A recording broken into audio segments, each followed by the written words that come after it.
L'actualité, les experts. Alors avec nous ce matin, Frédéric Farah. Bonjour. Frédéric, vous êtes économiste et professeur à l'Université Paris 1. Merci d'être avec nous. Plaisir. À vos côtés, Philippe Mutrici. Bonjour Philippe. Bonjour. Merci d'être là, directeur des études de BPI France. Et en face de vous, bonjour Marcus Kerber. Merci d'être avec nous. Vous êtes avocat et professeur de finances publiques. Ça tombe bien vu les sujets qu'on va aborder à Berlin. Et vous avez un pied, on va dire, dans les deux pays, entre la France et l'Allemagne. Allez, on commence par Davos. Davos, j'allais dire, on est obligé de réécrire les lignes en permanence, là, vu les déclarations de Donald Trump. Donc ce matin, menace de droits de douane de 200% ciblés sur la France, sur le vin et le champagne. Donald Trump qui annonce par ailleurs la tenue probable d'une réunion à Davos autour du Groenland. Ça y est, maintenant, l'OMC, l'OTAN, l'ONU, l'Union européenne, tout est débranché. Davos, c'est le nouvel endroit où on construit le monde. C'est parti, c'est comme ça, c'est la méthode Trump est en marche.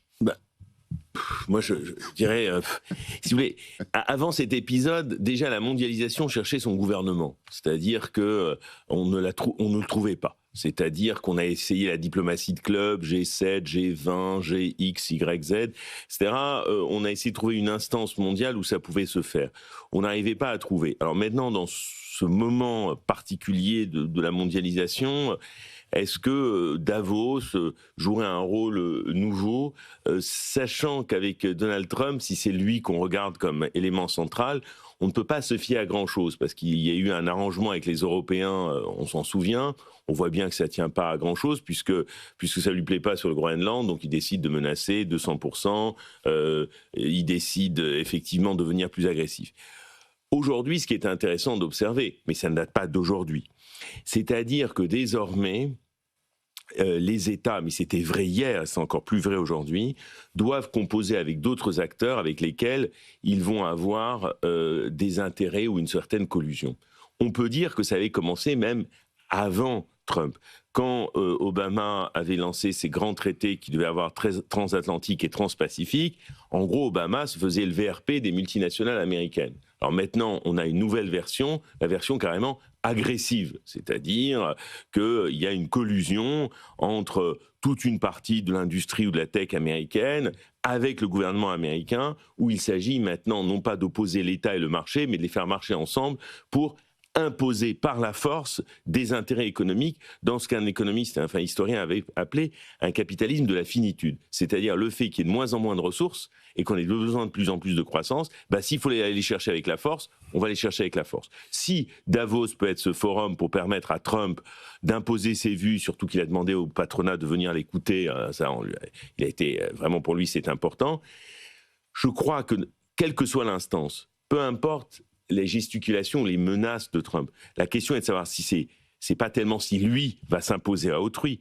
c'est qu'est-ce que les Européens peuvent faire face à lui. Parce que Trump, son discours, on le connaît.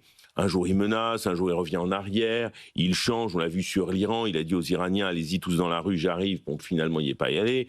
Bon, donc on a commencé à comprendre le personnage. Maintenant, la balle est dans le camp des Européens.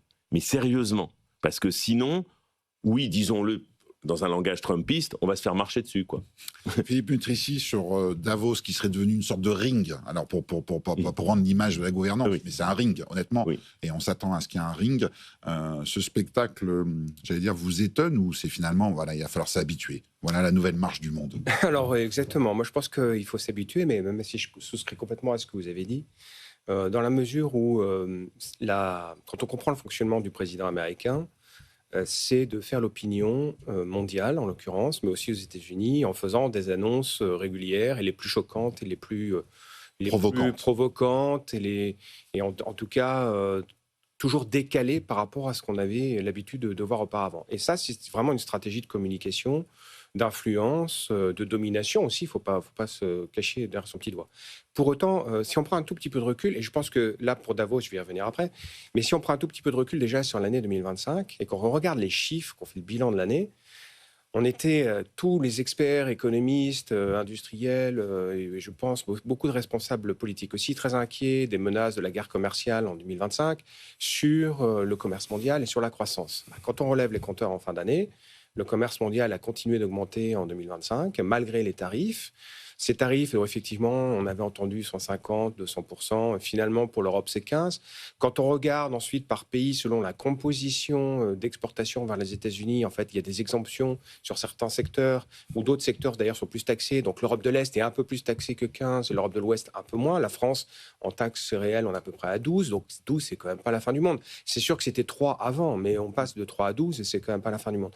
Et je pense qu'il faut beaucoup relativiser, parce qu'il ne faut pas garder en tête ces effets d'annonce à 50, 100, 150%, mais il faut plutôt regarder, relever les compteurs après. Et sur la croissance elle-même, la croissance dans le monde, elle s'est maintenue en 2025. On est à 3,5, pardon, 3,1. Le FMI prévoit 3,2 pour l'année 2026. Voilà. Et donc, ce qui se passe à Davos aujourd'hui, j'en reviens à la question, c'est un peu la même chose. C'est-à-dire qu'il va nous mettre dans un état d'anxiété ou peut-être d'irritation, de colère, d'énervement, mais surtout pas. Il ne faut pas rentrer dans ce jeu-là. Il faut rester assez calme. Et la réponse européenne doit être très calme, je pense. Philippe, dans le diagnostic que vous posez, il y a 2 lectures possibles sur le fait que finalement l'économie continue malgré tout à tourner. Est-ce que, j'allais dire, c'est le décalage entre les effets d'annonce de Donald Trump et la réalité de ce qui est appliqué, ou est-ce qu'il y a une forme de résilience économique qui est en train de se dessiner aussi vis-à-vis du politique ? Je dirais les deux.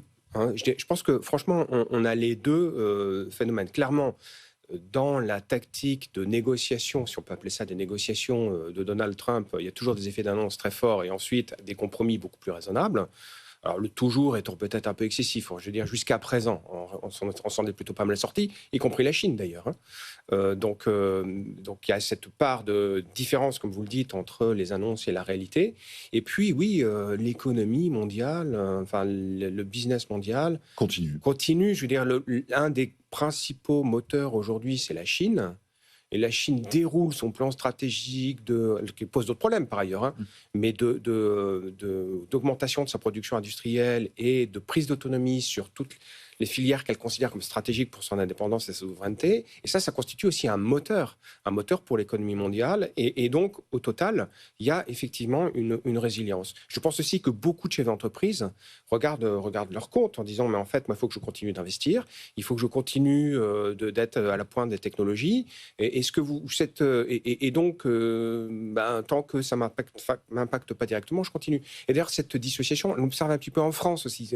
J'en profite pour faire une petite parenthèse. Oui, mais c'est très vrai. C'est une sorte de comme si le monde économique est en train de se défaire du monde politique. Mais on a sorti la semaine dernière une enquête qui est assez étonnante de ce point de vue, parce que autant l'année 2025 avait été vraiment marquée par une forte empreinte de l'incertitude politique sur les décisions économiques des chefs d'entreprise français, TPE, PME, là pour le coup je parle des petits. Là, en 2026, l'enquête qu'on a sortie la semaine dernière dit « Ah non, en fait, peut-être que ça va aller mieux ». Au niveau de la situation politique, on ne peut pas dire que ça va mieux. Et pourtant, il y a probablement cette forme de dissociation en se disant « les affaires continuent, on ne peut pas simplement faire nos business plans en fonction de la dernière annonce politique de tel ou tel autre ». On revient à Davos. Je vois que Frédéric va réagir, mais je voulais entendre Marcus sur le spectacle de Davos. Je ne sais même pas comment l'exprimer, le ring, le cirque, enfin peu importe.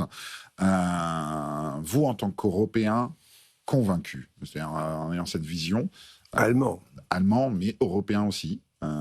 Quelle lecture vous avez sur cette séquence-là ? Et j'ajoute évidemment une question, parce que ça a été les commentaires, en tout cas vus de France. On a senti des petites différences dans le couple franco-allemand depuis 24 heures, sur des prises de position, notamment du chancelier Merz, en disant qu'il y avait toujours une voie pour la négociation, là où d'autres pays, à commencer par la France, avaient plutôt envie de montrer les muscles. Écoutez, je suis tenté de faire des commentaires surtout un peu critiques de ce que notre collègue vient de dire, et je ne peux pas vous confirmer d'être en total accord avec la position du gouvernement allemand. Je pense la récréation économique et un regard porté sûrement économiquement sur la réalité, cette récréation, elle est terminée. Fini.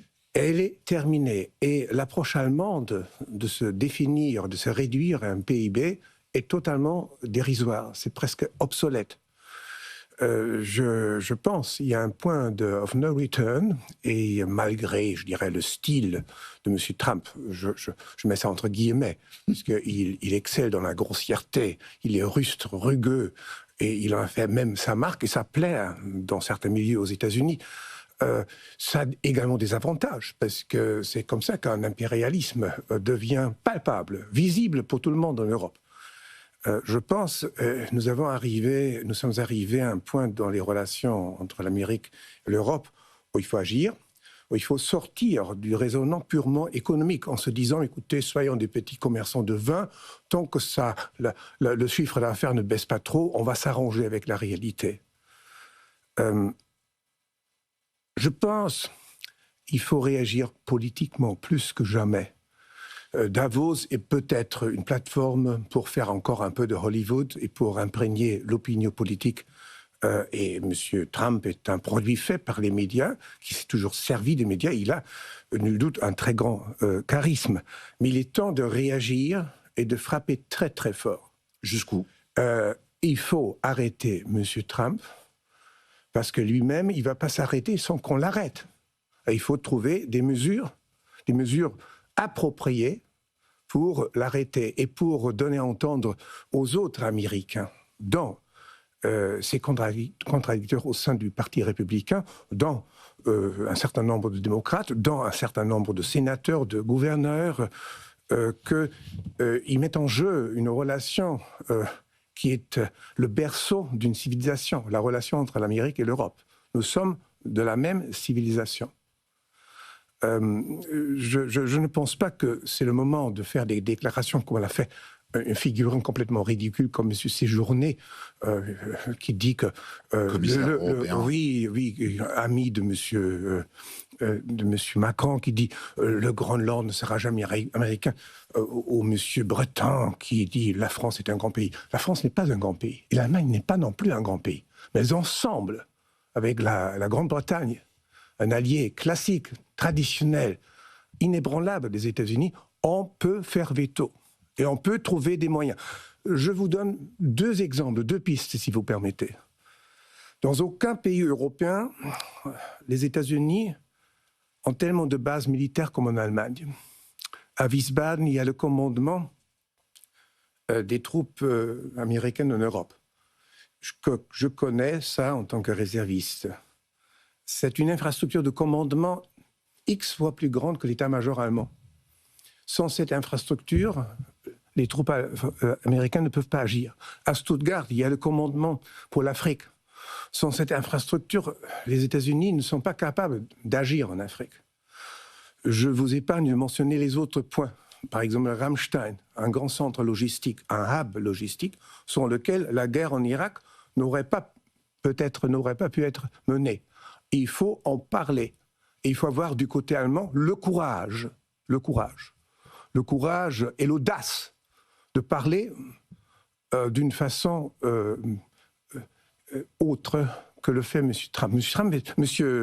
Merz, est allé aux États-Unis pour faire cette visite de soumission en offrant un racket de golf à M. Trump, en lui offrant un certificat de naissance de son grand-père, alors que tout le monde sait que M. Trump nie ses origines allemandes et déteste l'Allemagne. Et est fier de ses origines écossaises. Alors donc, cette visite qui a vu le chancelier allemand comme un bon élève, timide, avec un anglais encore perfectible, indigne de l'Allemagne, indigne de l'Europe. Donc je pense qu'il est temps de parler d'autre chose et de ne pas parler de la bazooka, de faire des déclarations comme le font maintenant ces 2 hommes politiques ou des politiciens plutôt que je viens de mentionner, mais d'agir. Il s'agit également de récupérer l'or allemand qui est dans les trésors américains.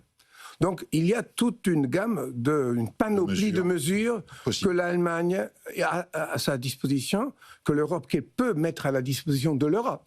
Parce que ce n'est pas le Luxembourg ou le Malte ou le Chypre qui va régler la situation. Donc, je dis encore un mot là-dessus, parce que vous savez, mon cœur est très atteint par les déclarations. Ouais, et on le sent. Madame von der Leyen, dont nous voyons le portrait là, toujours souriant, elle déclare l'acte de soumission, cet accord douanier qui impose à l'Europe 15% et l'achat d'hydrocarbures, des centaines de milliards, et d'achat de produits américains. C'est une présidente de la Commission de la soumission. Elle est la présidente de la soumission vis-à-vis des États-Unis. Il est temps de parler de la compétence exclusive en matière de politique commerciale de l'Union européenne. il faudrait rapidement recentrer les choses. Et pour en conclure, dans la configuration actuelle, l'Europe, pour se constituer comme puissance avec les grands pays en Europe, ne peut rien faire sans destituer ce conglomérat de pouvoir de Bruxelles, représenté aujourd'hui par Mme von der Leyen, qui s'est avéré totalement illégitime et inefficace. Alors, on va revenir sur certains points, notamment tout à l'heure en deuxième partie d'émission sur l'aspect défense. J'allais dire, Marcus, pour résumer, ce n'est plus la Commission européenne, c'est la soumission européenne, presque. Vous vouliez réagir, Frédéric, sur la lecture un peu économique, j'imagine, apportée par Philippe. Oui, je réagir sur les deux interventions. C'est très intéressant parce qu'effectivement, oui, la Chine a son plan économique, les États-Unis l'ont. Le problème, c'est quand on regarde en termes de croissance, si on prend la fin des années 90, début 2000, à aucun moment, pour toutes sortes de raisons, on n'a pas le temps de les exposer ici, l'Europe, malheureusement, n'a été le moteur de la croissance mondiale. À aucun moment. C'est-à-dire, à aucun moment, ça a été le cas. Et les Européens, et aujourd'hui, pour moi, ça explique une partie de leur faiblesse, ont attendu la croissance mondiale qu'elle vienne d'ailleurs, qu'elle vienne des émergents, qu'elle vienne des États-Unis. Et ça, c'est un gros problème pour les Européens. Et d'autant plus, on parlait de la question commerciale. C'est évident qu'il est difficile d'avoir la même stratégie commerciale en partant d'éléments de base de l'économie. Quand vous êtes un État qui est plutôt petit par la démographie, vous n'avez pas ce qu'on appelle une demande intérieure profonde. Donc, logiquement, le libre-échange, c'est inévitablement souhaitable pour vous, quand vous êtes les Pays-Bas, le Danemark. Quand vous êtes un pays avec une demande profonde intérieure, l'Italie, la France, l'Allemagne, je ne dis pas que vous n'êtes pas pour le libre-échange. L'Allemagne a largement défendu une stratégie mercantile, mais vous n'êtes pas dans la même logique tout à fait que vos voisins. Donc, mettre tout ça dans la même direction, déjà, ce n'est pas chose évidente. Surtout, n'oublions pas que face aux marchés émergents, la Chine, le Brésil, l'Indonésie ou autres, c'est moins nous faisons corps pour affronter nos concurrents, nous faisons concurrence entre nous pour accéder à ces marchés. Donc, ce qui fait que nous avons des logiques à l'intérieur de l'Union européenne non coopératives. C'est pour ça que, réagissant à ce que vous étiez en train de dire, lorsqu'on dit l'Europe, c'est quelque chose à la fois une espérance et en même temps une fiction. Parce que quand on dit l'Europe, qui dit-on derrière ça ? Surtout, vous parlez de l'architecture européenne et du traité de Lisbonne, on a donné la compétence exclusive pour la négociation avec effectivement les États derrière en tant que tels. Je crois que si on veut avoir une réponse politique, au-delà des gesticulations, au-delà des menaces et autres, si on rentre dans les choses précisément, le dernier traité dit de Lisbonne a renforcé les trois pouvoirs européens sans jamais dire exactement lequel des trois devait prévaloir. On a renforcé le Parlement européen, on a renforcé la Commission, on a renforcé le Conseil. C'est trois légitimités différentes. La Commission, c'est la légitimité fédérale, le Conseil, c'est la légitimité nationale, et le Parlement, c'est la légitimité populaire. De ces trois légitimités européennes, c'est comme ça qu'est fait le projet européen, laquelle des trois devait prévaloir pour qu'on puisse parler. Le dernier traité de Lisbonne, pour ne fâcher personne, a donné un peu de pouvoir un peu plus au Parlement, un peu plus à la Commission, un peu plus au Conseil. Très bien. Mais où est, si vous voulez, la dynamique sur les trois ? Et on le voit bien dans la cacophonie du traité avec le Mercosur. On dit, est-ce qu'une partie peut s'appliquer, pas s'appliquer ? On attend du Parlement, les États peuvent jouer, la Commission. On est dans une espèce de cacophonie générale. Le citoyen ne comprend plus rien. Je veux dire, moi, ces questions européennes me passionnent, mais ça demande un vrai temps pour pouvoir les comprendre. Donc, moi, je me dis qu'effectivement, face aux États-Unis, je veux bien l'Europe. Mais qui parle et qui est l'Europe ? C'est-à-dire fondamentalement. Et puis alors, on accable Mme von der Leyen. Très bien. Mais je rappelle que quand même, tous les présidents de la Commission, à l'exception de Jacques Delors, ont été volontairement choisis pour ne pas peser trop lourd. Le dernier président, le dernier président de la Commission européenne qui a eu un vrai poids, une vraie impulsion, c'était Jacques Delors. Dites-moi ceux qui sont venus après, Santer, Barroso, Juncker un peu, ou von der Leyen, ou Romano Prodi à une époque, est-ce que ça a été des poids lourds dans l'histoire européenne, ces braves gens, à part Jacques Delors ? Non et 100 fois non. Mais ça aussi, c'est la question des États, d'aller choisir des politiques démonétisées dans leur propre pays pour les mettre à la tête de la Commission. Donc, jeter la pierre tout le temps, les États doivent s'interroger aussi sur ce qu'ils font. Réagir rapidement. Oui, après ce plaidoyer, c'est presque une litanie d'arguments en faveur de l'État institutionnel actuel. Je me permets quand même de vous rappeler. Je me permets, monsieur, de vous rappeler quand même que Mme von der Leyen, depuis qu'elle a été nommée présidente de la Commission, occupe le devant de la scène et se mêle à tout. Oui, je sais. Elle fraternise avec M. Zelensky, tout en sachant que le régime ou le gouvernement en Ukraine est complètement corrompu. Elle organise en dehors et contre l'esprit et la lettre des traités le financement de 90 milliards en s'endettant pour l'Ukraine. Donc elle prend des initiatives complètement contraires et incompatibles avec les traités. Dire qu'elle ne pèse pas est une façon de nier la réalité. Le Parlement, monsieur, aura ce soi-disant Parlement européen, qui n'en est pas un, parce qu'il n'est absolument pas représentatif. De la réalité telle qu'elle est aujourd'hui. Ce Parlement méconnaît complètement le principe one man, one vote. Donc il faut 10 fois plus de voix pour la France et pour l'Allemagne que pour un député luxembourgeois. Alors ce Parlement aura l'occasion de montrer ses muscles en refusant de ratifier l'accord que Mme von der Leyen a salué, a négocié avec M. Trump, des 15%. en se félicitant de ce grand succès. Est-ce que le Parlement européen aura le courage de refuser la ratification? Voilà.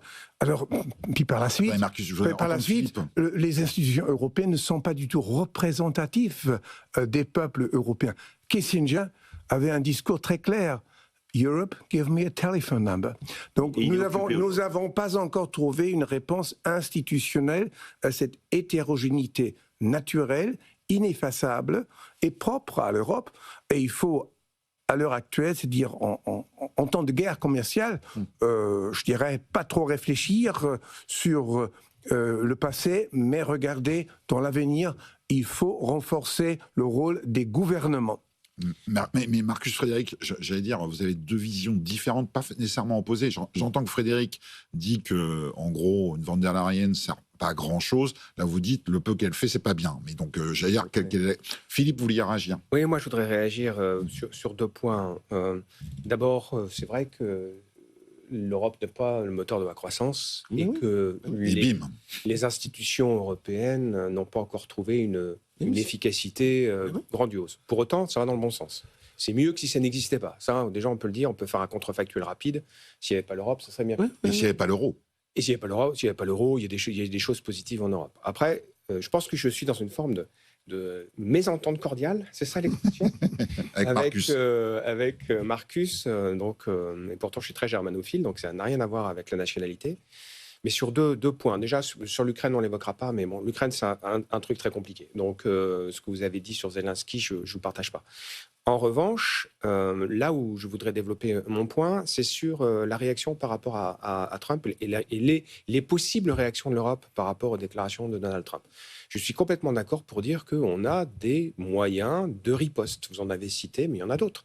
Xavier Jaravel, dans Les Échos, hier, faisait une petite tribune sur la liste des biens sensibles sur lesquels on pourrait soit mettre des droits très importants sur les produits américains qui arrivent en Europe sans pénaliser les entreprises européennes, ça c'est un point important, j'y reviendrai juste après, soit à l'inverse, mettre des clauses de restriction à l'exportation vers les États-Unis sur des biens très sensibles dont les Américains ont besoin. Et il y a une liste. Pas croire que l'Europe ne domine aucune technologie. Le premier fabricant de machines qui fait les puces, les cartes, c'est un Hollandais. Donc c'est la société ASML, je crois. ASML, dans laquelle Bruno Le Maire a notamment conseillé. Donc on peut avoir ces ripostes-là. On a aussi une autre riposte, là, qui est pour le coup du genre riposte massive, qui est les services. Puisqu'on est importateur massif de services américains, donc on est en déficit énorme sur la question des services, et notamment des services numériques. Donc là aussi, on a d'ailleurs commencé à réguler l'Europe, et ça énerve beaucoup les Américains, et Donald Trump en particulier, sur le respect des données, sur le respect du droit de la concurrence des GAFA, etc. Donc ça, ces ripostes, on les a. Moi, simplement, mon point, et c'est là que je suis en désaccord, c'est qu'il faut savoir utiliser sa force, mais ne pas céder, je pense, à cette espèce de vibrionnisme, d'agitation permanente, parce que là, on perd toute crédibilité. Comme vous l'avez très justement dit à propos du commissaire Séjourné, c'est bien d'avoir des déclarations fortes, mais il faut qu'elle soit suivie d'effets derrière. Donc je pense qu'avant de faire la déclaration forte, il faut se mettre d'accord sur des mesures. Et d'ailleurs, elles n'ont pas forcément besoin d'être publiques, contrairement à ce qu'on pense. Elles peuvent être tout à fait proportionnées. Et moi, où est notre désaccord, monsieur? Comment? Où est notre désaccord? Je suis complètement d'accord. Il faut bien préparer les ripostes. Il ne faut pas trop en parler. Il faut agir et ne pas se contenter à communiquer et dire que la France est un grand pays, que l'Europe est un grand continent. Ça, c'est la communication des politiciens. Ça ne sert à rien. On va marquer une pause et on va continuer ce débat parce que de toute façon, l'Europe de la défense va nous donner l'occasion d'avoir des positions. Petite pause et on se retrouve après sur les questions de la défense et puis sur les questions aussi tout aussi aiguës, la BCE et de la Fed. À tout de suite.